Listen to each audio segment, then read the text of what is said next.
Next, we'll have Plaintiff Shalela Dowdy.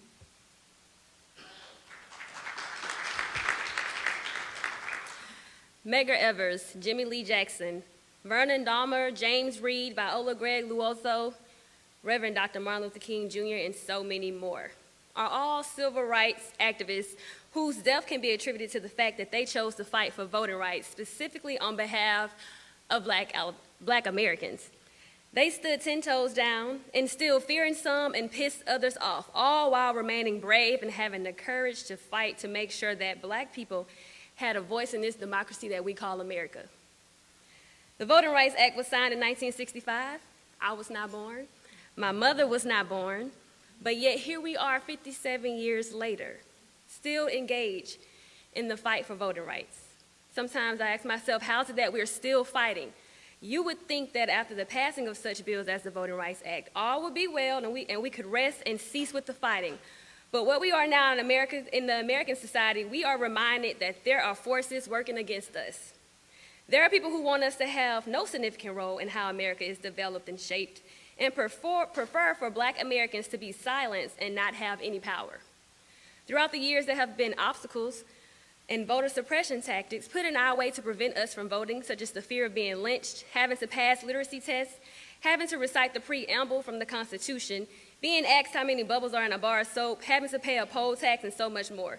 Today, the voter suppression continues, but in disguise, through voter ID requirements, lack of language access, voter roll purges, polling place closures and consolidations, no early voting in some states, such as Alabama, reduced early voting in others, reduced voting hours, lack of same-day registration, lack of automatic voter registration, and the list goes on. I'm sure y'all get the point.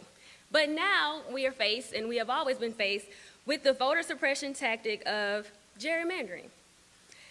The gerrymandering of maps that dilute Black Americans' votes and us having the opportunity to be able to elect the candidate of our choice.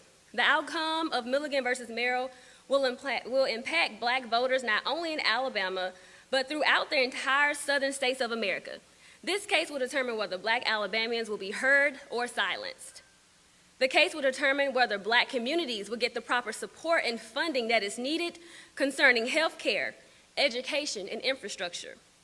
The voice and livelihood of Black Alabamians are at stake of being silenced and destroyed, and because of that, we fight.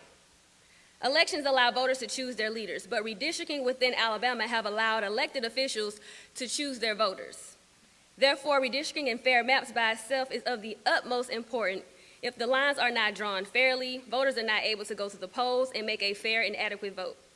There is power in our vote, specifically the Black vote, and that power has instilled fear in some people so much that they are strategizing on ways and continue to strategize on ways to dilute that power and take it away. If we don't speak on race and make it about race, Black people won't get the representation that they deserve. History shows us if we are not vocal about our problems, Black people will not have a seat at that table. We'll be on the menu. MLK stated in a speech centered around voting rights, "Give us the ballot, and we will fill our legislative halls with men of goodwill and send them to the sacred halls of Congress." We, the plaintiffs in Milligan versus Merrill, say give us fair maps that do not dilute the Black voting power in the state of Alabama so that we can send an additional representative to Congress who will take into consideration the issues that Black Alabamians are faced with and fight for us alongside the other constituents in the district. We do not want to be forgotten. Thank you to the NAACP Legal Defense Fund and the attorneys from the Castor case. We appreciate the work that you've done and choosing to fight this battle with us. Thank you.